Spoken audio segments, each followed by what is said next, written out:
Fourth estate Tamil நேயர்களுக்கு அருள்மொழிவர்மனின் அன்பார்ந்த வணக்கங்கள். இது உங்கள் ஃபோர்த் எஸ்டேட் தமிழ் வழங்கும் தலையங்கம் நிகழ்ச்சி. இன்றைக்கு நம்முடைய தலையங்கம் நிகழ்ச்சியில் அண்மையில் பார்த்தீங்கன்னா சட்டமன்றத்தில் பாமகவின் எம்எல்ஏ கணேஷ் அவர்கள் ஆளுங்கட்சியினுடைய அமைச்சராக திகழக்கூடிய திரு விக்னேஷ் அவர்களிடம் பார்த்தீங்கன்னா சில கேள்வி எழுப்பியிருந்தார். அதற்கு அவரும் பதில்களை கொடுத்திருந்தார். அதை தொடர்ந்து திரு விக்னேஷ் அவர்களை சுற்றி எழுந்திருக்கக்கூடிய பல்வேறு விதமான சர்ச்சைகள் ஆகியவற்றை குறித்து தான் அலசுகிறது இன்றைய தலையங்கம் நிகழ்ச்சி. காரணம் என்ன அப்படின்னா, டாஸ்மாக் துறை குறிவைக்கப்படுகிறது அப்படிங்கிறது எல்லாருக்குமே தெரியும். குறிவைக்கப்படுகிறதுனா எல்லாருமே அதை பற்றி பேச ஆரம்பிக்கிறாங்க. எங்கள் டாஸ்மாக் துறையில் நாங்கள் மாற்றம் வந்துச்சு, அந்த மாற்றம் வந்ததாங்க சமூகத்தில் நன்மை நடக்கும், டாஸ்மாகில் ஏற்பட்ட மாற்றத்தால் தான் சமூகத்தில் மாற்றத்தை உருவாக்க முடியும் அப்படிங்கிறத எல்லாருமே பேசுகிறாங்க, நம்புகிறாங்க. சௌமியா, அன்புமணி உள்ளிட்டோர் பார்த்தீங்கன்னா உள்ளுக்குள்ளே வெளிப்படையாகவே மதுவிலக்கு கொள்கையை முதலமைச்சர் அவர்கள் அமல்படுத்தணும்லாம் கேட்குறாங்க. வெளியில இருந்தும் சரி, உள்ளது சில அழுத்தமான குரல்கள் இருக்கு. ஸோ நிறைய துறைகள் கவனிக்கப்படுவதை போல இப்போ நிதித்துறை கவனிக்கப்படுகிறது அமைச்சர் மரியவில்சன் காரணமாக. இன்னும் மற்ற துறைகள்லாம் கவனிக்கப்படுகிறது இல்லையா? கனிமவளத்துறையோடு கவனிக்கப்பட்டுச்சு துவக்கத்தில். திரு பிரபு அவர்களுடைய ஆக்ரோஷமான நடவடிக்கைகள் எடுத்துக்கிட்டு இருந்தார். இப்போ ரொம்ப சைலண்டாக இருக்கிறார், என்னன்னு தெரியல. இவர் ரொம்ப ஆக்டிவான மினிஸ்டர்ஸில் ஒருத்தர். குறிப்பாக சொல்ல வேண்டும் என்றால் திரு ரமேஷ், திரு விக்னேஷ், அப்புறம் லோகேஷ், இவங்கெல்லாம் பார்த்தீங்கன்னா ரொம்ப ஆக்கப்பூர்வமாக செயல்படுறாங்க, ரொம்ப ஆக்டிவாக இருக்கிறாங்க அப்படிங்கிற பட்டியலில் இவங்களாம் இருக்கிறாங்க. அண்மையோட டிடி நெக்ஸ்ட்டில் அமைச்சரவை மாற்றப்படலாம் அப்படிங்கிற பேரில் பார்த்தீங்கன்னா யாரோட பேரெல்லாம் அடிபட்டுச்சுன்னு பார்த்தீங்கன்னா, மனிதவள மேம்பாட்டுத்துறை அமைச்சர் அவருடைய பேர் அடிபட்டுச்சு. ஏன்னா அவர் சம்மந்தமான ஒரு காணொலி வெளியாச்சு. அவர் ஒரு கிரிக்கெட் மைதானத்தில் ஏதோ ஒரு மாத்திரையை கலந்தாரு அப்படிங்கிற ஒரு வீடியோ ஒன்று வைரலாகி அவர் போதைப் பொருள் பயன்படுத்தினாரா இல்லையா அப்படிங்கிற மாதிரி விவாதம் மாறியது. அது ஒரு சர்ச்சையை உருவாக்கி இருந்தது. அதே போல போக்குவரத்து துறை அமைச்சர் அவருடைய துறையிலும் பல சர்ச்சைகள் உருவாகி இருந்தது. எனவே இந்த துறைகளில் மாற்றம் உருவாகவே வாய்ப்புகள் இருக்கிறது என்று பேசப்பட்டுச்சு. அதற்கு பதிலாக மற்றவர்களுக்கு வாய்ப்புகள் வழங்கப்படலாம், துறைகள் மாற்றப்படலாம்னு சொன்னாங்க, கீர்த்தனா உட்பட. ஸோ இப்போ பார்த்தீங்கன்னா அடுத்த கட்டமாக குறிவைக்கப்படுகிறாரா அமைச்சர் விக்னேஷ் அப்படிங்கிறத நம்ம பார்க்க வேண்டியது இருக்கிறது. அது எதனால் குறிவைக்கப்படுகிறாரா, அல்லது உண்மையிலேயே தவறுகள் நடக்கிறதா, என்ன நடந்து கொண்டு இருக்கிறது, இதை வெளியிலிருந்து பார்க்குறவங்களுடைய பார்வை எப்படி இருக்கிறது ஆகியவற்றை குறித்து அலசுகிறது இன்றைய தலையங்கம் நிகழ்ச்சி.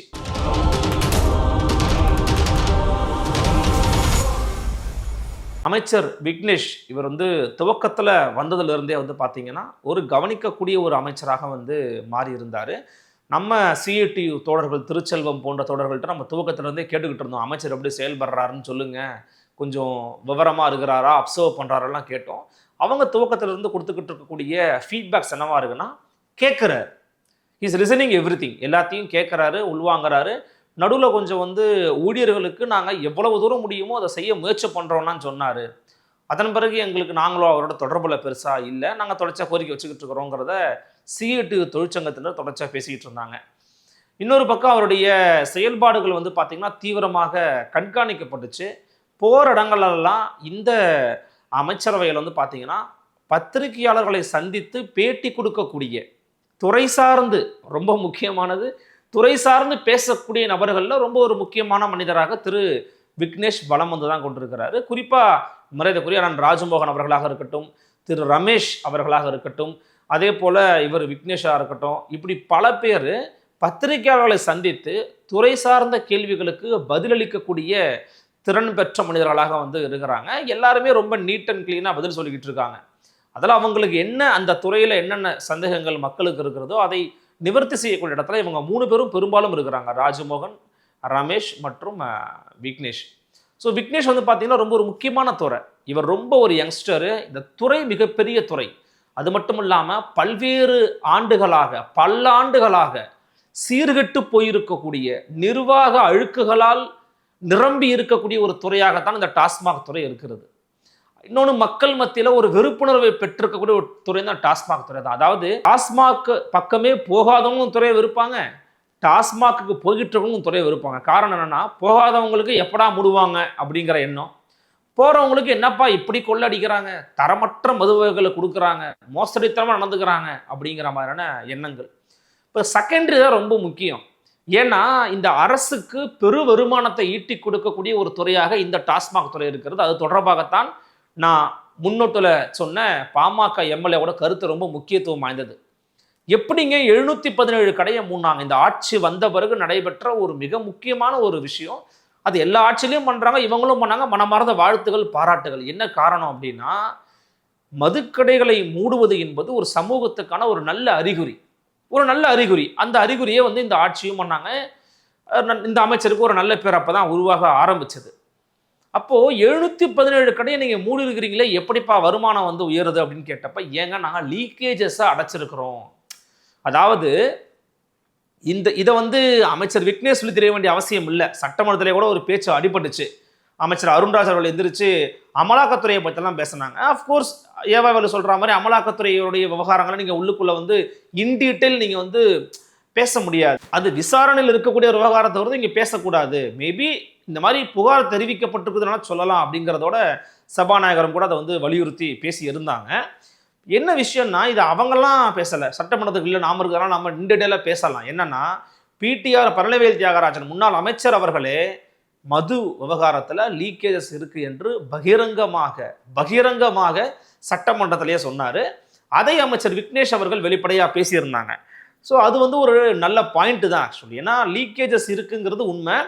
பட் அந்த லீக்கேஜால் இவ்வளவு வருமானம் கிடைச்சிருக்குது அப்படின்னா, அப்போ எவ்வளவு வருமானத்தை அரசாங்கத்துக்கு வெளியில போன ஆட்சியில பண்ணியிருக்கிறாங்க அப்படிங்கிறத நினைக்கும் போது நமக்கு மலைப்பாக இருக்கிறது. அவ்வளவு மலைப்பாக இருக்கிறது.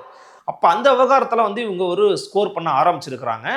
இணைய விவகாரத்துல தான், இணையவழி விவகாரத்துல தான் இவங்களுக்கு கொஞ்சம் அதை புரிய வைக்க இவங்களுக்கு முடியலையா, இல்லை புரிஞ்சுக்க நம்மளால முடியலையாங்கிற மாதிரியான ஒரு சிக்கல் உருவாச்சு. என்ன அப்படின்னா, எம்எல்ஏ கணேஷ் அவர்கள் வந்து ரொம்ப தெளிவாக ஒரு கேள்வி கேட்குறாங்க. என்னங்க இணைய வழியாக பண்ணீங்கன்னா அது மதுவை ஊக்குவிக்குமா ஊக்குவிக்காதான்னு கேட்குறாங்க. அதுக்கு அவர் என்ன சொல்கிறோம்னா, இணைய வழியாக நாங்கள் வீடு தேடி போய் கொடுக்கல.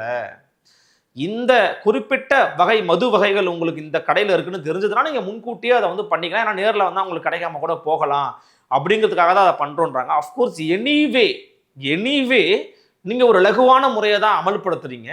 அப்போ அந்த அமல்படுத்தக்கூடிய முறை தேவையா அப்படிங்கிறத அவங்க வந்து கேள்வியாக எழுப்புறாங்க. பட் அவங்க தரப்புல இருந்து சொல்லுகிற போது பண கையாடல், ஊழல் செய்யக்கூடிய அந்த விவகாரத்தில் இதில் வந்து கட் பண்ணப்படும் அப்படிங்கிற விஷயத்த சொல்கிறாங்க. ஸோ நம்ம வந்து ஒரு சிஸ்டத்தினுடைய 2 வகையான விஷயங்களை புரிஞ்சுக்கலாம்.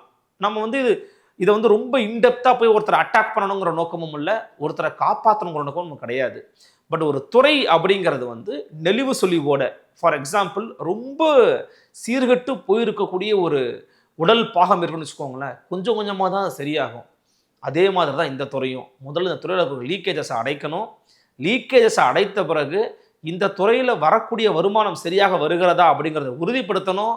உறுதிப்படுத்திய பிறகு அங்கே இருக்கக்கூடிய முறைகேடுகளை நீக்கணும். முக்கியமாக அதிகாரிகள் மட்டத்தில் நடந்த அப்பட்டமான முறைகேடுகள் போன ஆட்சியில், அந்த முறைகேடுகளை இவங்க களைய துவங்கி இருக்கிறாங்கன்னு சொல்கிறாங்க.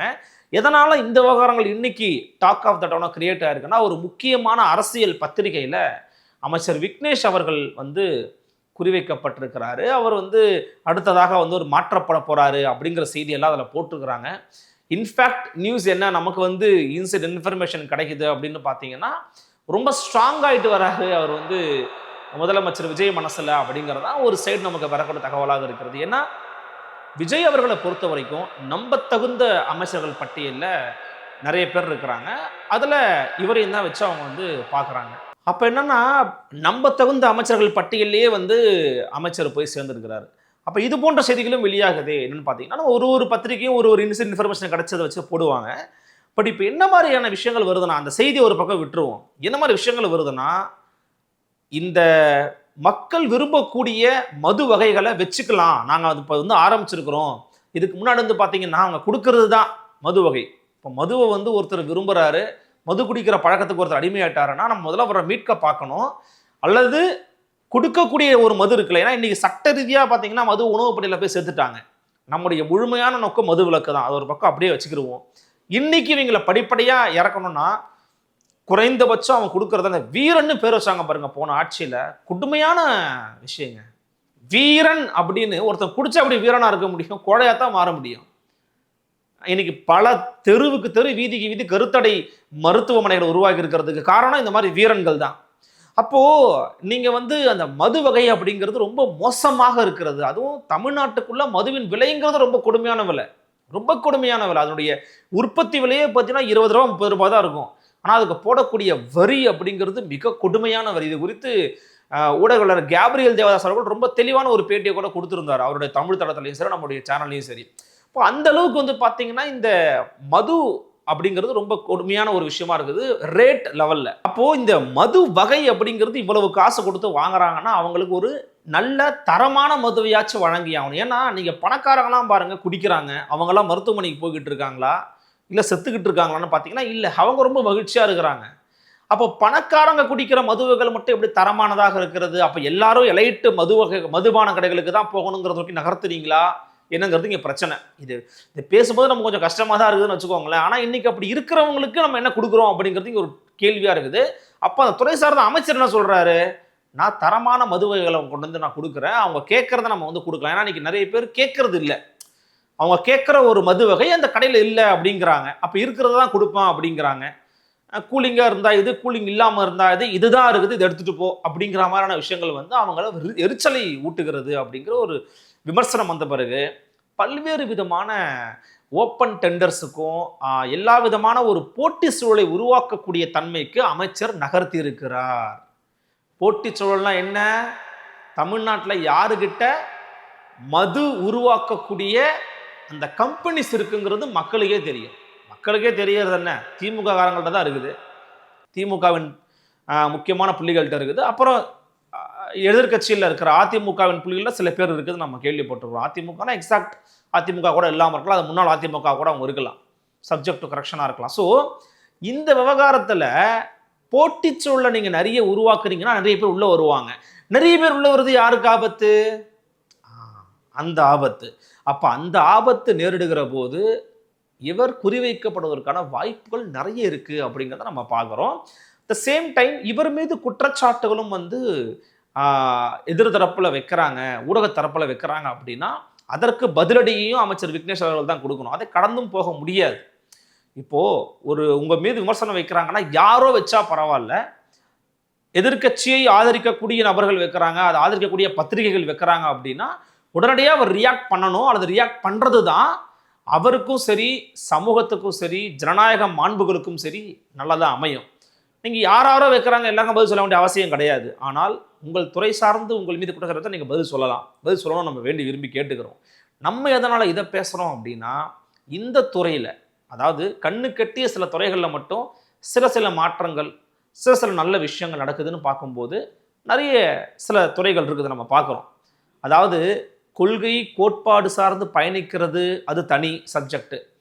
நிர்வாக முறைகேடுகளை தவிர்ப்பது, ஊழல் லஞ்சத்தை தவிர்ப்பது, bottom level to top level கரப்ஷனை வந்து படிப்படியாக குறைப்பது என்பது தனி சப்ஜெக்ட். இப்போ நம்ம பேசுறது இந்த சப்ஜெக்ட் தான் பேசுகிறோம். அப்போ இதுக்குள்ளே வரும்போது அண்மையில் நம்மளே இந்த துறை சார்ந்து இருக்கக்கூடிய ஊழியர்கள் மத்தியில், அப்புறம் இடதுசாரி இயக்கங்கள் மத்தியில் விசாரிக்கிற போது கிட்டத்தட்ட 438 இல்லீகல் பார்ஸை வந்து மூடி இருக்கிறாங்கன்னு ஒரு செய்தி. அதே போல் பார்த்தீங்கன்னா நானே கூட ரீசெண்டாக கூட நம்மளுடைய ஊடகத்தில் ஒன்று பேசியிருப்போம். என்ன அப்படின்னா, அந்த பாட்டில் திரும்ப பெறக்கூடிய ஸ்கீமுக்காக அவங்க வந்து ஒரு மிஷினை வந்து கொண்டு வந்திருந்தாங்க, ரிவர்ஸ் வெண்டிங் மிஷின்னு சொல்லிட்டு. அது வந்து ஒரு இடத்துல ஏஐ மூலமாக அமலாக்கம் பண்ணியிருந்தாங்க எக்மூர் பக்கத்தில். அது இன்னும் பல கடைகளுக்கு விரிவுபடுத்த போகிறாங்க. ஏன்னா அதை வாங்குறாங்க இல்லையா, அதை வாங்குறவங்களுக்கு வந்து அவ்வளவு தொற்று ஏற்படுமா. இப்போ அவங்க அந்த பாட்டிலை எங்கே தூக்கி போட்டாங்க, என்ன பண்ணாங்க, யாருக்குமே தெரியாதுங்க. அந்த பாட்டிலை அவங்க வெறுங்கையோட வாங்கணும், இல்லை அவங்களுக்கு நீங்கள் வந்து ஒரு கையில் ஒரு கையுறை கொடுக்கணும். இது ஒரு தனி விஷயமா இருக்குதுன்னவே இந்த மாதிரி வந்து மாற்றி வச்சிருக்கிறாங்க. அது இன்னும் அமலுக்கு முழுமையாக வரலை. அப்புறம் நிறைய இடங்களில் டிஜிட்டலைசேஷனுக்கான துவக்க புள்ளிகளை உருவாக்கி இருக்கிறாங்க. போன ஆட்சியில் அதை பண்ணாங்க, ஸ்டார்ட் பண்ணாங்க, இந்த ஆட்சியில் வந்து கண்டினியூ பண்ணுறாங்க அப்படின்னு சொல்கிறாங்க.